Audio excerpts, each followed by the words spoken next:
Olá, minha amiga, olá, meu amigo, como é que vocês estão? Bem-vindos à introdução do Livro dos Espíritos, uma série de 27, eu já esqueço, 27 programas e mais os prolegômenos, então são 28, antes do estudo das perguntas do Livro do Espírito. Então, tem muita informação legal aqui nessa introdução maravilhosa e é isso que nós vamos estudar hoje.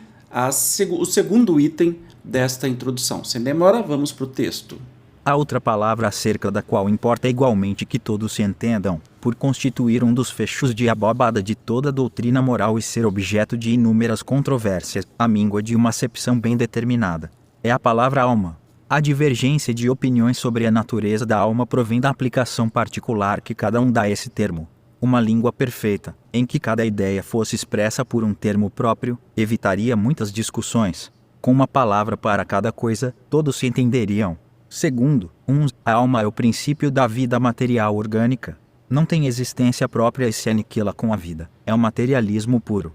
Neste sentido e por comparação, disse de um instrumento rachado, que nenhum som mais emite, não tem alma.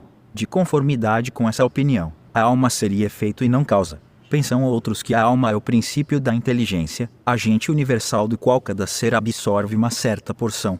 Segundo esses, não haveria em todo o universo senão uma só alma a distribuir centelhas, pelos diversos seres inteligentes durante a vida destes, voltando cada centelha, mortos os seres, à fonte comum, a se confundir com o todo, como os regatos e os rios voltam ao mar, donde saíram. Essa opinião difere da precedente em que, nesta hipótese, não há em nós somente matéria, subsistindo alguma coisa após a morte.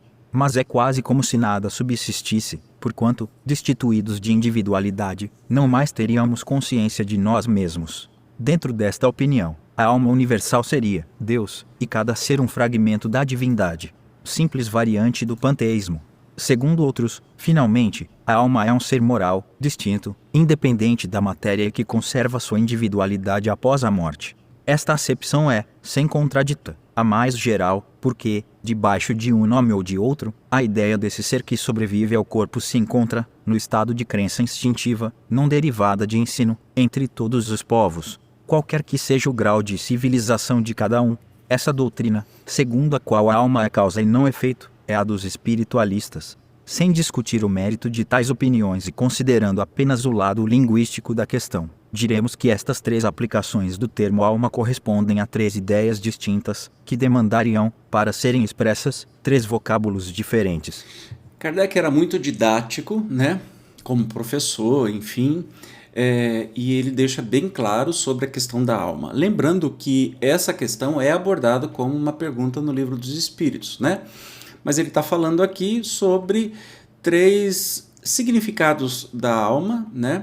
Então, muita gente usa a alma como se fosse a mente, que é algo que emana do cérebro, digamos assim. Então, fala que é a alma, o instrumento que não tem alma, não emite mais som, ou seja, é derivado da matéria, né?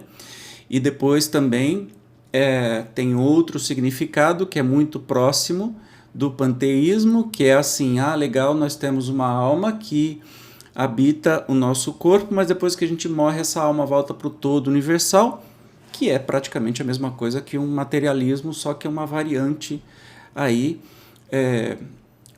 estranho, porque quando você perde a individualidade é como se nunca existisse. E ele vai fazer essa definição desses três vocábulos diferentes, não é? E que alma, como a gente entende, né, é dos espiritualistas, que é a grande maioria das pessoas de todas as religiões que entendem que existe algo mais do que o corpo físico e antecede o corpo físico, né? Então vamos continuar aqui com o estudo. Aquela palavra tem, pois, tríplice acepção e cada um, do seu ponto de vista, pode com razão defini-la como faz. O mal está em a língua dispor somente de uma palavra para exprimir três ideias. A fim de evitar todo equívoco, seria necessário restringir-se a acepção do termo alma a uma apenas daquelas ideias. A escolha é indiferente. O que se faz, mister, é o entendimento entre todos, reduzindo-se o problema a uma simples questão de convenção. julgamos mais lógico tomá-lo na sua acepção vulgar e por isso chamamos alma, olha a definição, ao ser imaterial e individual que em nós reside e sobrevive ao corpo. Mesmo quando esse ser não existisse, não passasse de produto da imaginação, ainda assim seria preciso um termo para designá-lo. Então ele começa a falar sobre essa dificuldade, né, que nós temos com as palavras de não conseguirmos definir uma coisa ou ter muitos significados para a mesma coisa, o que deixa realmente bem confuso. Então, grave isso. Alma, ser imaterial e individual que em nós reside e sobrevive ao corpo. Portanto, eu estou falando de um espírito encarnado. Então, essa é a definição que o Kardec dá. Mas ele continua. Na ausência de um vocábulo especial para a tradução de cada uma das duas outras ideias a que corresponde a palavra alma, denominamos princípio vital o princípio da vida material e orgânica, qualquer que seja a fonte donde promane. Princípio esse comum a todos os seres vivos, desde as plantas até o homem. Pois que pode haver vida com exclusão da faculdade de pensar, o princípio vital é coisa distinta e independente. A palavra vitalidade não daria a mesma ideia. Para uns, o princípio vital é uma propriedade da matéria, um efeito que se produz achando-se a matéria em dadas circunstâncias.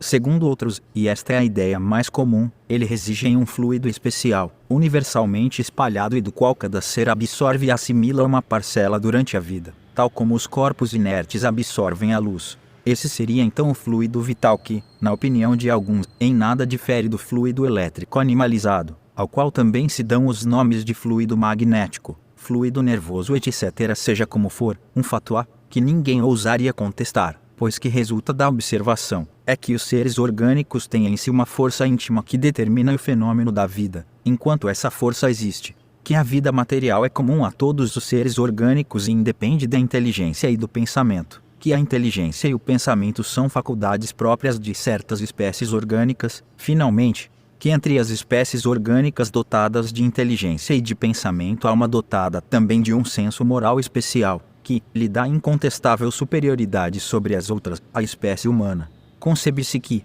com uma acepção múltipla, o termo alma não exclui o materialismo, nem o panteísmo. Então vamos por parte, né? Ele vem definir também a questão do princípio vital, ou seja, o princípio vital, né, da vida material e orgânica é um princípio comum a todos os seres vivos, mesmo aqueles que não têm pensamento, não é capaz de se expressar, enfim. Então, o princípio vital é aquilo que anima as vidas e que a ciência não consegue reproduzir, senão daria a vida a quem quisesse, e a gente sabe que isso não acontece. Também, ele fala sobre este princípio vital. Também tem um outro nome de fluido vital, que também pode ser fluido magnético, fluido nervoso e tudo mais. Uma coisa importante a ressaltar, que na época do Kardec, era muito comum na ciência tudo ser chamado de fluido, não só o que a gente conhece hoje, quando você fala fluido, fluido de freio, fluido não sei o que lá, você vai pensar que é só líquido. Não, se falava para tudo, inclusive um tal fluido universal, que é uma matéria não detectada que liga e interconecta todo o universo e que o nosso pensamento pode viajar em velocidades infinitamente maiores do que a velocidade da luz por este meio, por este fluido vital. É como se o vazio não existisse, como a gente tem o ar e às vezes sente o ar, que é o vento, o ar em movimento, é o mesmo princípio, como se existisse algo no universo inteiro que nos conectasse a todos, né? Então, é isso que ele está definindo. O próprio espiritualismo pode entender a alma de acordo com uma ou outra das duas primeiras definições, sem prejuízo do ser imaterial distinto, a que então dará um nome qualquer. Assim, aquela palavra não representa uma opinião. É um proteu que cada um ajeita a seu bel prazer. Daí tantas disputas intermináveis. Então ele está falando sobre ainda a confusão da definição de alma. Mas lembra que a gente definiu alma, né? Depois eu vou ler de novo para a gente gravar isso. Mas vamos terminar o texto de hoje. Evitar-se-ia igualmente a confusão, mesmo usando-se do termo alma nos 3 casos, desde que se lhe acrescentasse um qualificativo especificando o ponto de vista em que se está colocado, ou a aplicação que se faz da palavra.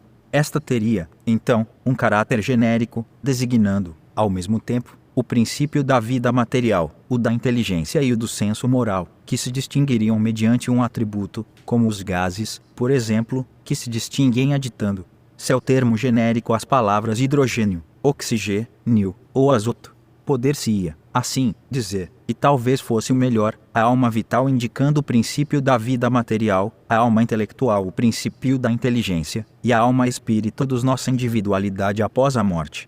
Como se vê, tudo isto não passa de uma questão de palavras, mas questão muito importante quando se trata de nos fazermos entendidos. De conformidade com essa maneira de falar, a alma vital seria comum a todos os seres orgânicos, plantas, animais e homens. A alma intelectual pertenceria aos animais e aos homens, e a alma espírita somente ao homem. Julgamos dever insistir nestas explicações pela razão de que a doutrina espírita repousa naturalmente sobre a existência, em nós, de um ser independente da matéria que sobrevive ao corpo.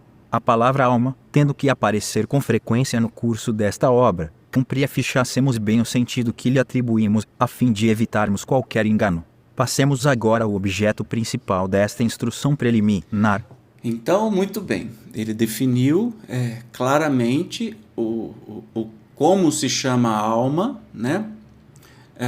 Que é, lembrando, ser imaterial. Então, para nós, nos estudos da doutrina espírita, independente dos outros significados, ser imaterial e individual que em nós reside e sobrevive ao corpo.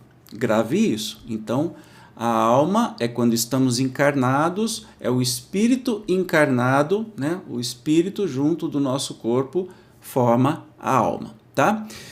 São pré-definições, digamos assim, que torna mais fácil depois o estudo de especificamente algumas perguntas no livro dos Espíritos. E ele até sugere algumas mudanças, né? Falar sobre a alma vital, que é dado, né? Princípio da vida material, a alma intelectual, princípio da inteligência, e a alma espírita, o princípio dos espíritos, a individualidade. Então, a alma vital, todos os seres orgânicos, plantas, animais e homens, a alma intelectual, somente aos animais e aos homens, e a alma espírita somente ao homem, já que a gente conhece por explicações que os animais não ficam na erraticidade, reencarnam muito rapidamente assim que desencarnam.